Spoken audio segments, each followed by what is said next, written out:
یو عجیبه هوا رالوتې ده د مولا خلاف، بس دا ټول عرض مولا وکړه. نو تاسو راته وایي په دې علاقه کې د مولا پېټرول پمپ شته؟ وایي که نه، ولې غلي یار جب هم نشته دی. د چینو سټاک شته، د وړو شته، د چا په حجرو کې راووتل؟ د مولا، که نه؟ د مولا حجره کې راووته که نه؟ د چا راووته؟ د خان او نواب راووته که نه؟ کم خان او نواب چې زه ورته ګډېږم؟ کم خان او نواب چې ما ورته رسال نه لوپټه تا وکړي؟ هغه سړی دی او دا مولا بد سړی دی. شیرګل تابل او ایسي راغلی و، شیرګل ته ایسي راغلی و ښځه. نو زمونږ په دې شیرګل کې یو مشر دی د یو تنظیم، د هغه د خاورې کمپني ده یوریا، د څه یو څو ورځې مخکې هغه هم پلی کارډ لګلی و، ګراني ده، احتجاج یې کړی و. او بله ورځ چې ایسي رالی نو حکومت چې کوم 3150 روپۍ دي د سونا یوریا د خرڅولې په 4250 روپۍ. او هغه ښه سړی دی او دا مولا بد سړی دی. تاسو ته چې موږ وایو چې یو خیرخوا دی د مملکت او د ملک او د انسانانو، هغه عالم دی، بل څوک نشي کېدی. تا ولیدل اوس یې راګیر کړي دي که نه؟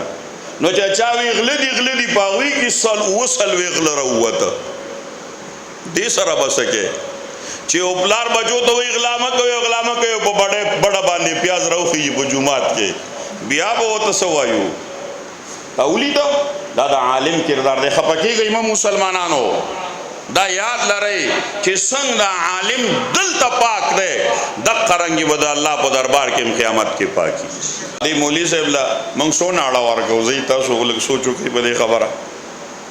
دې مولا چېرته وي د جمعې مونځ درته نه کوم، ستا جنازه نه کوم. جنازه د مولا حق نه ده چې زما د پلار وکړي، زما حق دی. بیا هم دا مولا زما حق ادا کوي خدای ته. د پلار جنازه زما حق دی، د مور جنازه زما حق دی، د ښځې جنازه زما حق دی، د لور او د زوی جنازه زما حق دی. زی ولی مولوي صاحب نه دی. لیکن تاسو په ایمان وایي د خدای په کور کې ناست شو، که دا مولا لږ لیټ شي نو موږ یې د پلار په جنازه کې بې عزته کوو که نه؟ وایي ته 3 میله نه وې راغلی او ته 2 میله نه وې راغلی او ته په روکو کې نه وې، او ته دوا کې نه وې، او د خیرات دیګ موږ شروع کوو ته دوا کې نه وې. په دې مولا هم بې عزته که نه که؟ وایي دا زما ډیوټي ده، زما پلار مړ دی، ما ته الله وی چې ته په جنازه وکړه، ماله جنازه نه راځي. بیا دې مولوي صاحب او دې مولوي صاحب او دې مولوي صاحب د الله په دربار کې زما غاړه آزاده کړې ده، او بیا هم دا مولا بې عزته دی. بیا هم په فیسبوک د تصویر د چا سره لګي، بیا هم دته کنسل کیږي، بیا هم دا بې عزته دی.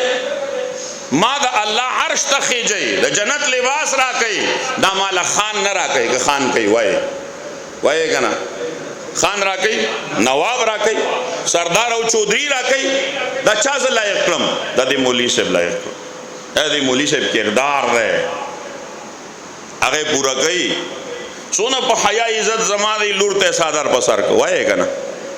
په سر یې که نه که دا لور زه کالج ته لېږم نو زما په مخ کې ګډئ که نه ګډئ؟ وایي ګډئ که نه ګډئ؟ او فخر هم پیو، تصویر هم سره وباسو، زما لور ګډېده او زه ورته ولاړو. دې مولوي صاحب ورته څه ور په سر کړه؟ دا د حیا شی دی که د بې حیا شی دی؟ څه وښوده زما دې لور ته؟ دې ته د حیا صادر ور په سر. دا زما لور دی جومات ته راځي، دا مولوي صاحب د هلکانو سره یو ځای نه کېنئ، سبق ته که کېنئ؟ وایي که نه؟ کېنئ؟ ځان له کېنولي. دا زما د لور د حیا خیال ساتي که نه ساتي؟ عزت خیال ساتي که نه ساتي؟ زما د لور 10 منټه مخکې چوټي کوي، زی بچی تاسو مخکې لاړ شئ. دا زما د لور د حیا خیال ساتي که نه ساتي؟ زه د دې مولا د حیا خیال نه ساتم.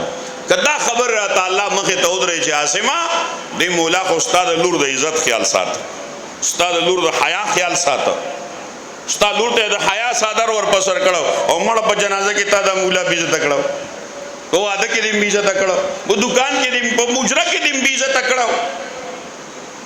نو یو سړی ستا لور ته حیا او عزت خودل او تا داغه دونه تذلیل او اهانت کړی دی څه جواب به د الله په دربار کې څه جواب به